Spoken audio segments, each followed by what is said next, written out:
Next on Meet the Farmer TV, we'll have a special guest, the coordinator of the Food Safety Network from New Mexico, Steve Warschauer, and we'll find out about good agricultural practices and global gaps.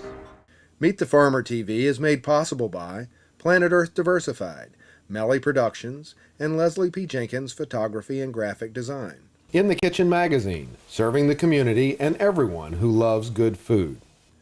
Culpeper's Channel 21, helping to preserve the agricultural history of Virginia, and Flavor Magazine, serving the Piedmont's local food and wine culture. Recently, we had some travel up from New Mexico. Steve Warschauer, the owner of Beneficial Farms, also the food safety coordinator of the Good Food Network. He's working on a special program of good agricultural practices known as Global Gaps. Let's find out some more about this important program. Arugula to zucchini at the White House. Save the family farm. In the kitchen.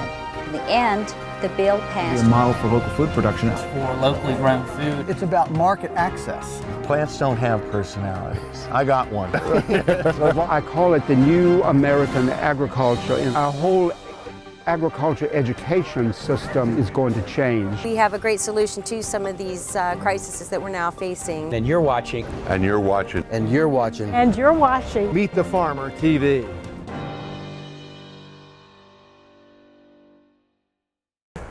Well, Steve, in terms of global gaps in food safety, what's really important to you? What's important to me that I'd like to share with your audience and with people who might see this interview and hear this information is a little bit of a perspective on the farmer's point of view on what's happening with food safety.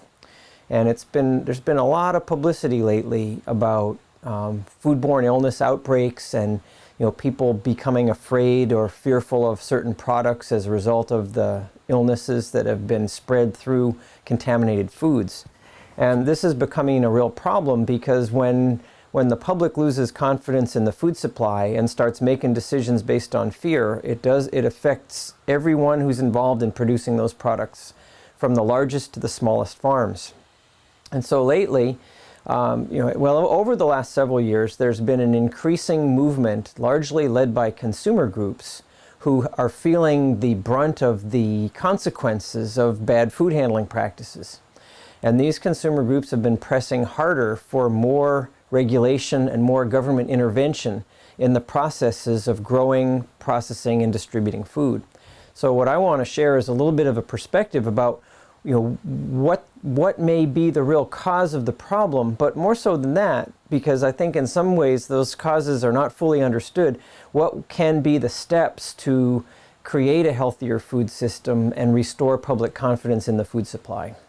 And I think it's a complicated problem by now because there's been years of sort of trial and error and almost random or sporadic efforts to improve these things, but there's not been a completely systematic approach in this country that's been well integrated and well thought out and well executed and well followed through. And in other parts of the world, it's more systematic and followed through a little bit better, and I think the results are better. So what I'm hoping we'll touch on a bit today is what can we do to improve the system of creating food that's as safe as possible for all consumers and comes from farms where the best practices are engaged by farmers and by processors and by handlers all along the way, so that we've got a food system that keeps people healthy and makes them more so rather than puts them at risk.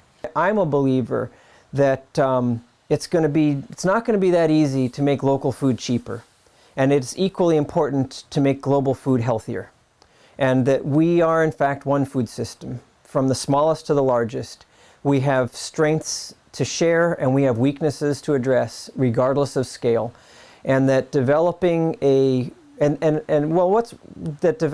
food safety system and developing training and quality assurance and best practices and science to share what we learn across the full spectrum of food production and food supply systems is what's going to be needed to create a healthy agriculture that's good for the environment, good for our local economies, good for all species, and in fact is capable of supporting our growing human population. For me, it's not a time, the local and regional and small-scale movement, of which I personally am a participant, is not a global solution. It's not by itself going to feed the world. What is needed is a harmonious and well-balanced approach to agriculture, which creates healthy commodities, healthy lower-cost food, and also increases access to the very special and unique attributes of locally produced food. What's exciting to me is collaborations like Global Gaps, where the smallest farmers and the largest buyers are working together to create a healthier environment for business, a healthy environment for all species, and healthy opportunities for practitioners of agriculture regardless of their scale and location. We find ourselves in this situation with a food safety system that, for the most part, is described as broken. We've gotten that way through a combination of factors, and one of them is the increasing complexity of the sort of global and industrial food system. So we've got a combination of factors. We've got, with the globalization of food and the massive rehandling and processing and repackaging of food, we have more opportunities for contamination or loss of sanitation in the food. And then in addition to that, we know that we have a more complicated system, and to be honest, the regulatory oversight and the training and the kinds of support that's necessary to ensure that a complex system doesn't lose those necessary attributes, that's been lacking.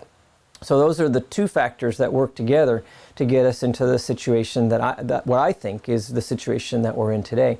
A lot of people say that we are not regulated enough, and I think actually we're over-regulated, but we're over-regulated in some poorly coordinated and poorly executed ways.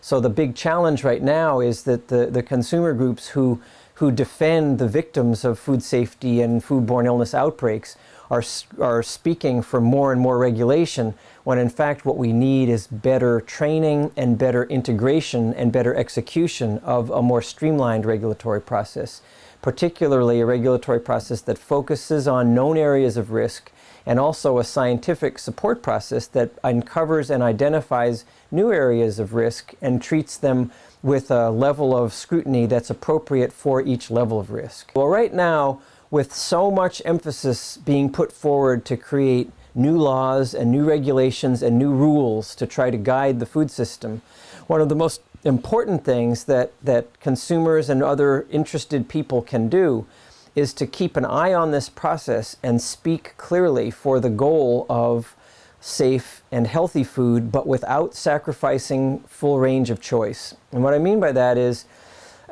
when it comes to regulation and when it comes to designing government intervention, most of those processes are aimed at the techniques and methods of the largest farms and the largest food businesses.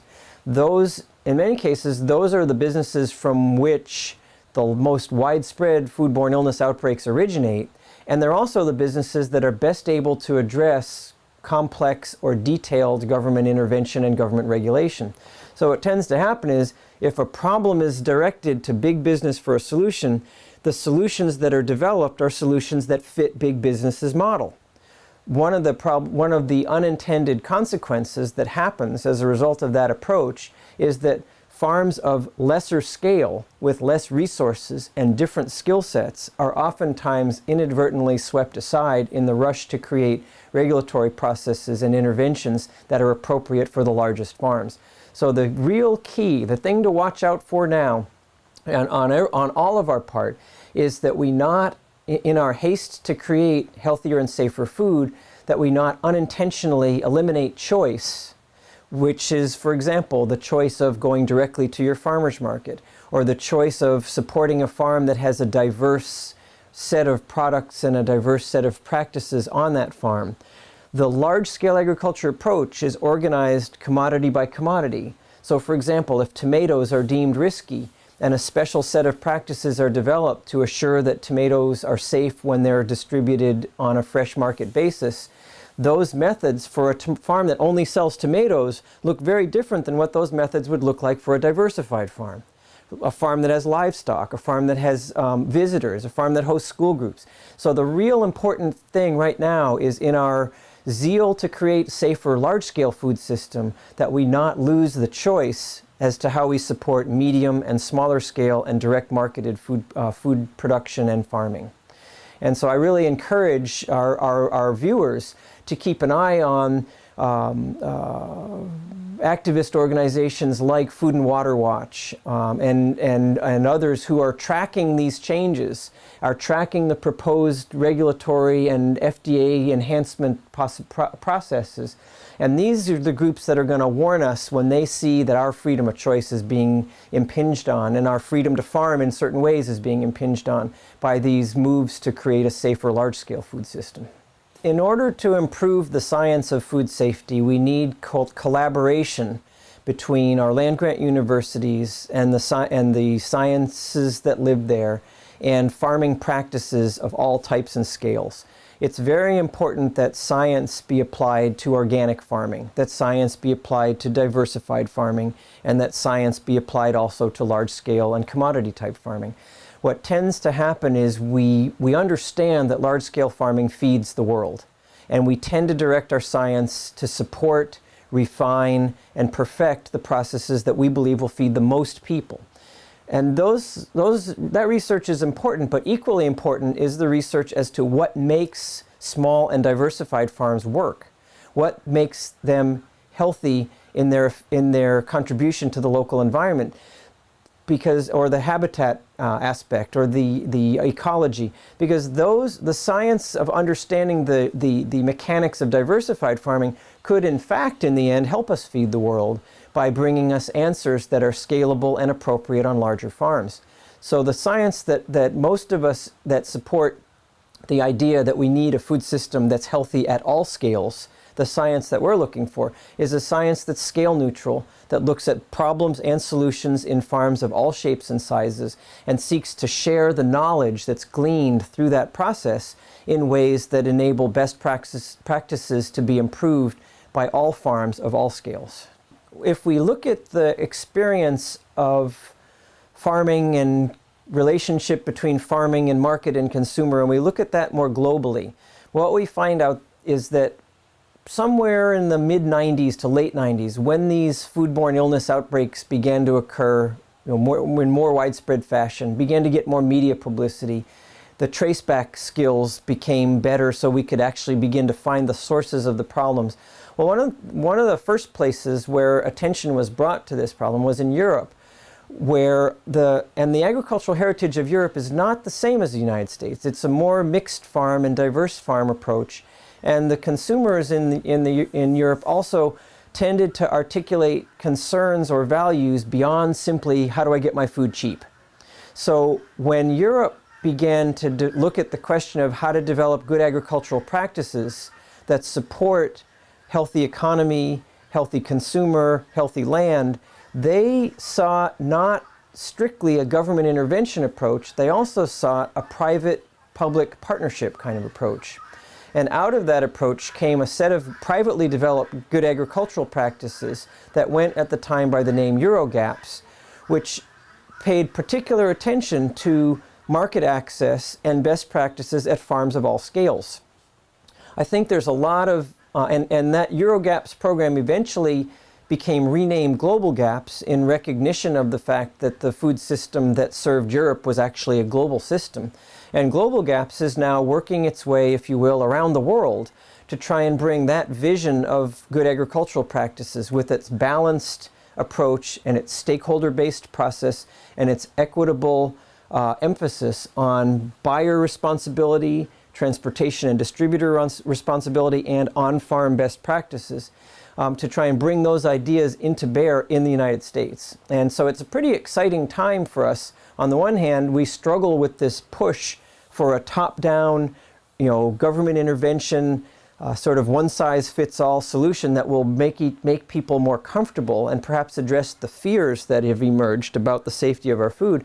But at the same time, some of these global solutions are now coming our way. And so it's going to be, I think we're in the beginning of a time where there's going to be a kind of a synthesis of approaches. The U.S. public really does trust, expect, and respect our government's ability to regulate. That's in some ways unique. In other parts of the world, their governments are not expected and respected for that capability. So we're going to rely on effective government regulation, but we're going to need to do it in a partnership with a private kind of initiative like Global Gaps, where responsibilities shared, information's shared, and best practices are in a constant process of improvement. those two mechanisms will interface well with each other and will probably alleviate the cost to the public of the regulatory intervention, and will also continually support the development and enhancement of best practices and information sharing among private businesses. If we look for an example of public-private collaboration in the area of food safety, and we look outside the United States, again, the Global Gaps program comes to mind, comes clear as an example. What happens with Global Gaps is that because farms are involved in the good agricultural practice and certification process that Global Gaps delivers, that makes them, in many ways, it increases government confidence in those practices at those farms. That allows the regulators in these governments to concentrate their efforts on the riskier and more potentially dangerous hazard and control points where food safety is a greater issue.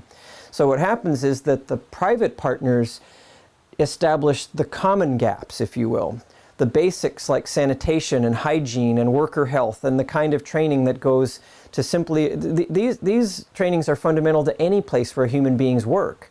And so if the private partnership delivers more of the needed skill set to address those aspects of food safety, then the government is freer to concentrate on the more specialized issues. And in fact, its limited resources can be brought to bear in more useful ways at aspects of the food system where there could potentially be greater risk. I think that in America, what we stand for is freedom of choice. We stand for freedom of expression. And if we create a homogenized food system that's designed to feed the world from large commodity farms, we have given up our freedom of choice. The challenge in speaking for choice is that the larger scale food system, with its many important positive attributes, misunderstands us to be saying that we aren't part of the food safety solution, and we are.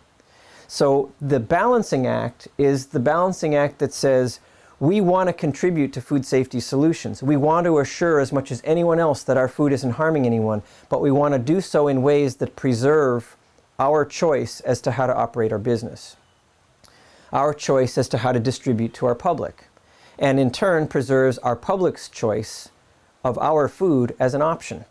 So that's the real challenge. The challenge to me is to get past the rhetoric of exemption, the rhetoric of we're not part of the problem, leave us alone, and get to a more unified approach that says we're one food system, we have one set of consuming public, we want healthy local food and healthy regionally produced food, and we want healthy globally produced food. We want food of all scales to be safe, supportive, and healthy of the farmers, the population, and the environment.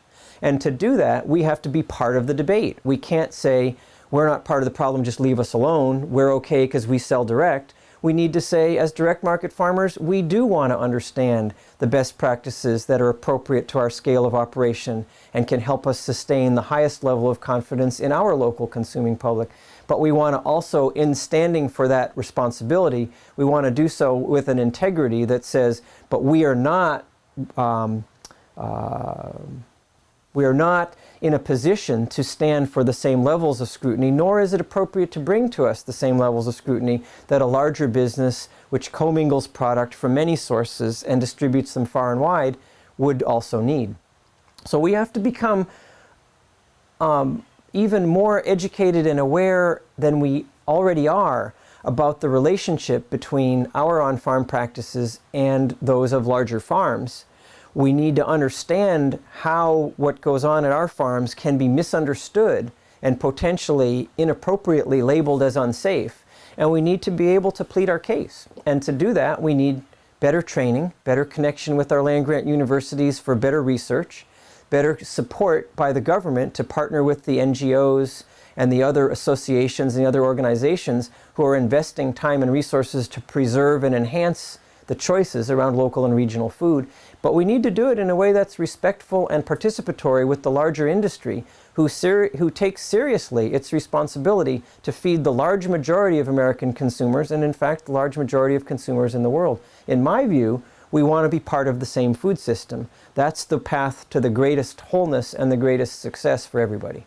It's a challenging question. The question you ask about what should small-scale and local and regional-oriented farms understand about food safety is a really challenging question. The conventional wisdom is that small farms don't make people sick, and large farms do.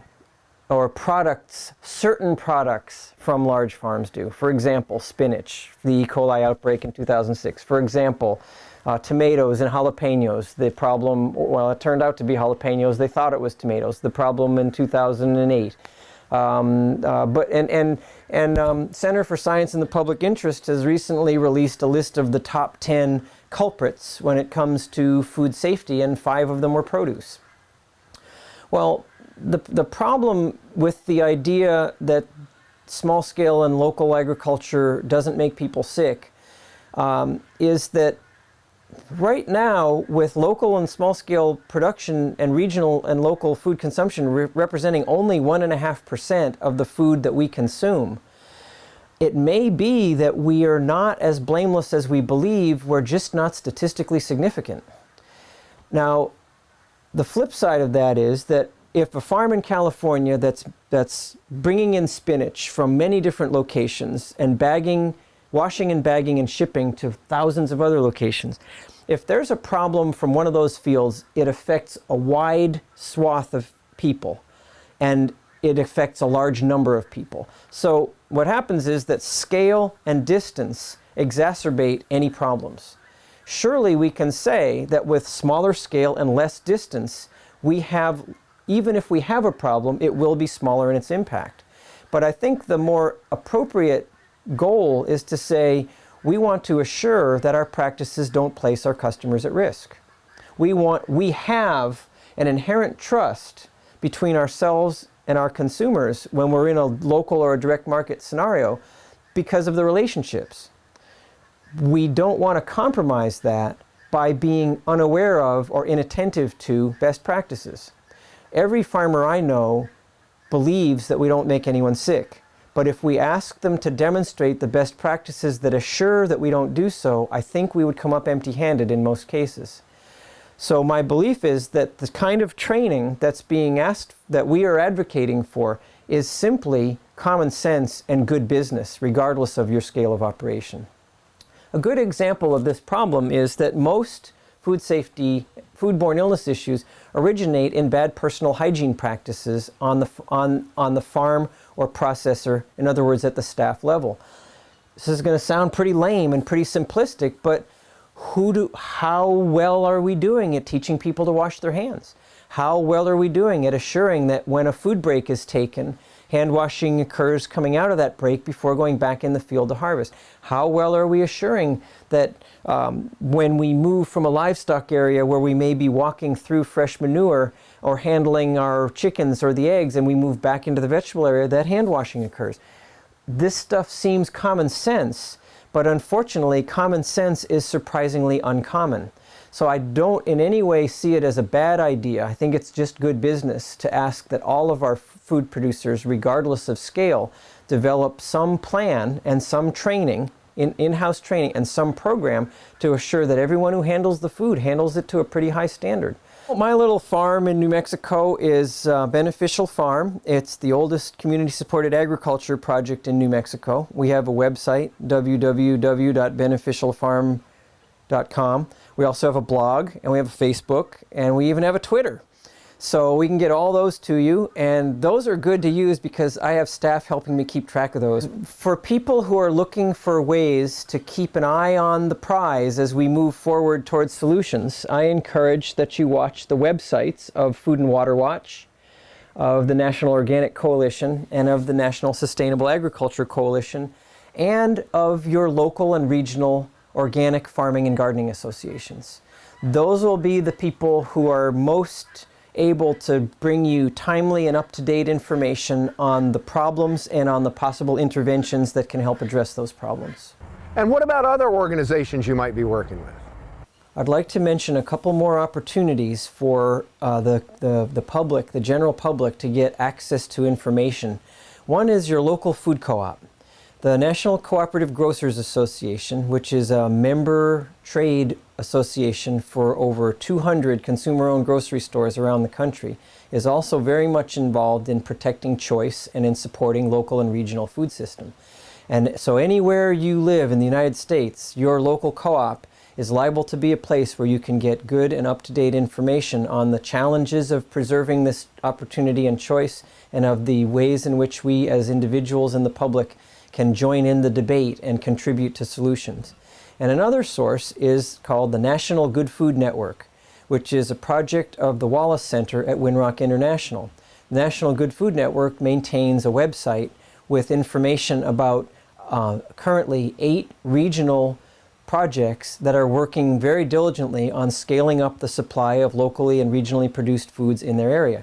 Now, these projects are unique. They're beyond the direct marketing approach, and they're specifically about helping local agriculture and local food distribution systems gain traction into larger buying groups such as food service and supermarket channels.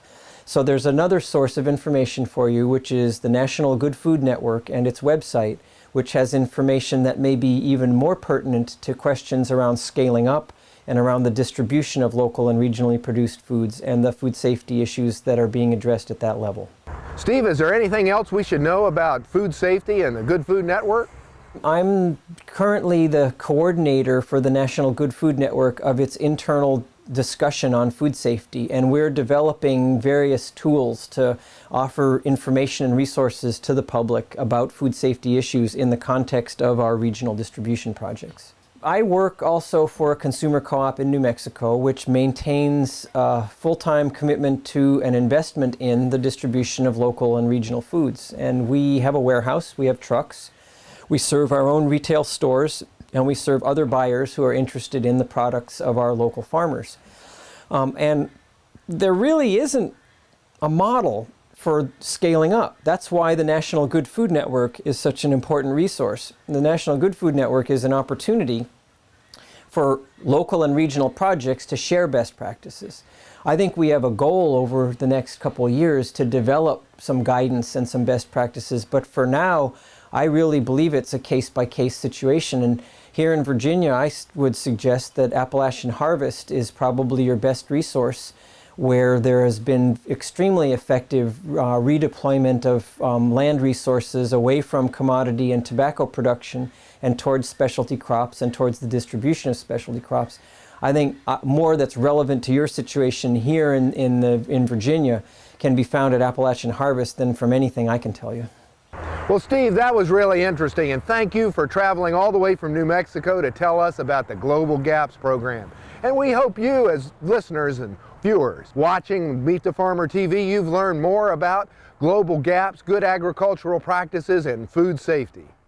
Join us next time on Meet the Farmer TV, where we travel to the Bridge in Charlottesville, a progressive arts initiative for a special harvest festival, a film festival, where we'll see a rooftop garden on a bus, and we'll interview a filmmaker about an award-winning short documentary, The Beekeepers. Thanks for joining us for another Meet the Farmer TV, and please let each of our underwriters know you appreciate their support bringing you Meet the Farmer TV. Check out their websites and tell them personally you appreciate their support underwriting Meet the Farmer TV. Meet the Farmer TV is made possible by Planet Earth Diversified, Melli Productions, and Leslie P. Jenkins Photography and Graphic Design. In the Kitchen Magazine, serving the community and everyone who loves good food. Culpeper's Channel 21, helping to preserve the agricultural history of Virginia. And Flavor Magazine, serving the Piedmont's local food and wine culture.